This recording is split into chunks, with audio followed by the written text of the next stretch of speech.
Well, first I think it was the Chinese, wasn't it? Yeah, the Chinese were the first ones. Yeah. So just... he's saying that they know more about Hillary's emails because they just hacked in. Now, his biggest flop, Scott Walker, that is, on the question about God, he said, it's only by, Chad should listen to this one, it's only by the blood of Jesus Christ that I've been redeemed from my sins. And it says Americans generally like their politicians to be religious, but not too openly sectarian. Okay. Scott Walker, I believe, also was one of the people on stage who said he did not believe in abortion, even if it came down to the health of the mother or the baby. Okay, well, or in the case of rape. They signed a law there, I think, that really limited abortion by quite a bit. All right, and the final verdict on Scott Walker was Walker's poll standing has made him a top-tier candidate, but he seemed a bit timid when he was on the big stage, and you just said basically the same thing, Felix. Mm-hmm. Well, you could ask me first. I'll give you my opinion, see how close I am to the... All right, next is Rand Paul. Now, they said the Kentucky senator came out swinging in a debate, jumping in to mock Donald Trump right at the opening bell. His campaign, once full of potential, has stumbled, and it appears that his goal was to shake things up one way or another. And one of the things they brought out was, his last commercial before the debate. He had the chainsaw and he was cutting up the budget, all 7,000 pages of the U.S. budget. Okay. Now, they say Rand Paul's best moment was his animated face-off with Chris Christie over balancing national security and individual liberty. Paul made a comment about Christie hugging the president, but Christie's retort, and I'm sure it's down here, was that he also spent time hugging the families of people who lost loved ones in 9/11, which certainly made a lot of sense, and I'm sure it got Christie a couple of positive nods. Now, Paul bills himself as a different kind of Republican, and that was clear, it says here. He was animated, aggressive, but it may not be what the conservative voters actually want, which now takes us to Chris Christie. Christie promised to offer straight talk, and he didn't disappoint. He showed up his pugnacious side in his argument with Rand Paul, and he skewered what is often considered a sacred cow in calling for the reform of Social Security. His best moment, it says, it's hard to pick a best moment, but probably the face-off between Christie and Rand Paul was his best moment. Paul probably showed more passion, and he nailed the governor to bringing up his infamous Obama hug, which I just said back in 2012 after Hurricane Sandy. But Christie, more in line with the Republican majority. But Christie's biggest flop was that when Donald Trump badmouthed Atlantic City and his casinos, Chris Christie missed an opportunity to defend his beloved New Jersey. He should have come to the defense of New Jersey because, of course, Trump blames the state for the failure of his casino in Atlantic City, and that's why it went bankrupt, whatever. The final verdict, Christie was composed and assertive, but that Obama hug may haunt Christie for the rest of his political career. The bottom line,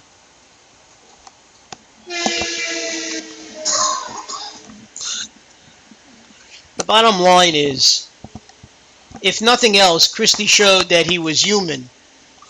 The sitting president of the United States comes down here to offer you assistance and offer your people assistance because the Jersey Shore was hit just as badly as Long Island, Staten Island, okay, many parts of Manhattan, all right? You know, it's like they say when the president calls you up on the phone, you know, you don't say that you're out to lunch. You take his call, okay? And the bottom line is Christie just behaved as any governor would have behaved, I think. In fact, who's it? I don't know if it was Megyn Kelly or one of the other, Chris Wallace or Brett Baer, asked Christie about Donald Trump's little war of words with Megyn Kelly over women. And Christie said, I live with and now this is coming from Chris Christie, I live with a very forceful woman, very opinionated. So right away, they're two, you know, A personalities here. And he said, my wife wouldn't put up with anything like that, you know. Yeah. So, I mean, and I don't think of too many women who would. I certainly know my wife wouldn't, you know. Your wife is tough. You know, but no one has the right to speak to anybody, let alone a woman, you know, in that fashion. And he only made things worse when he said, oh, but I was talking about Rosie O'Donnell. Well, first of all, you're talking about a beloved comedian. Many people love her. Okay. And many people hate her because the audience really got a good laugh out of that. Look at the audience. You're talking about a bunch of conservatives. Okay? It doesn't matter. All of a sudden, you know, you don't know what the audience was. There may have been a few other people besides the conservatives there. You know, who else is going to attend a Fox debate, okay, for the Republican Party? You know, staunch conservatives. There were some things that Trump said that the audience didn't care for at all. Yeah. You know, okay, the next politician discussed is Mike Huckabee. Mikey boy, now he's a pastor or a priest. He's a pastor. Now, I'm surprised that no question was asked about, you know, the impending deal with Iran, you know, that Obama is leading the Israelis to the oven door, you know. I mean, no one said anything. No question was said. Nothing was said about that, okay? But it says here Huckabee was given plenty of opportunity to weigh in on social issues, and he took full advantage of all of them. Evangelical conservatives are his base, and they had to be pleased with what they heard. His best moment, Huckabee got to be a candidate who defended Social Security from Chris Christie's calling for reform. In fact, I remember Huckabee saying that, you know, Social Security, you know, is like a stopgap measure trying to keep elderly people from going bankrupt. I mean, it's never a lot of money, okay, but whatever it is more than what some of these people would have. And when you think about FDR, okay, FDR started Social Security because back during the Depression, a lot of elderly people who were out of work and they had no money coming in, they literally lived on the street. I mean, that was the whole start of bread lines and soup kitchens. And we don't have to think back that far to the Great Depression. All you have to do is go back to 2008, 2009, 2010, when Obama inherited an economy that was the worst since the Great Depression. I mean, this country was losing almost 1 million jobs a month. The auto industry was non-existent. You know. That is true. Okay, Huckabee's biggest flop, when he was asked about transgendered soldiers, he said the purpose of a military is to kill people and break things. And the article says that might be too blunt even for a Republican audience. Okay. Final verdict on Huckabee? He toned down the fiery rhetoric, but still he had some memorable lines. Okay. Okay, which now takes us to Marco Rubio. The kid in the block. The new kid on the young kid on the block. Yep. The Florida senator gave a solid performance from start to finish, they said. While he wasn't flashy, he never stumbled or offered some memorable lines. The question for him will continue to be whether, as the youngest candidate in the field, he can convince the American people that he's ready for the presidency.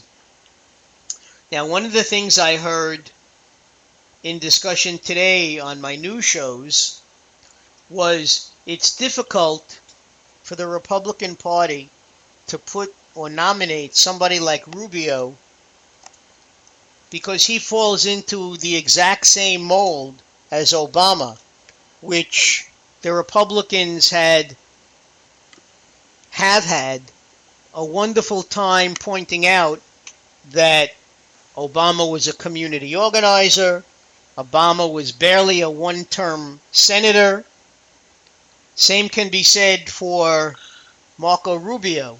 Mm-hmm. He doesn't have much foreign affairs experience. Okay, so it would seem like they are putting up their own Barack Obama. Yeah. For the next election. So that might tend to work against him. Now, that doesn't mean, between you and me, that 4 or 8 years down the road, once he gets a couple of terms under his belt as senator, and he gains political experience, and he learns the political game, that he might not be a viable candidate for the Republican Party. Mm-hmm. I mean, he's only in his late 30s. Maybe he's about 40, 42.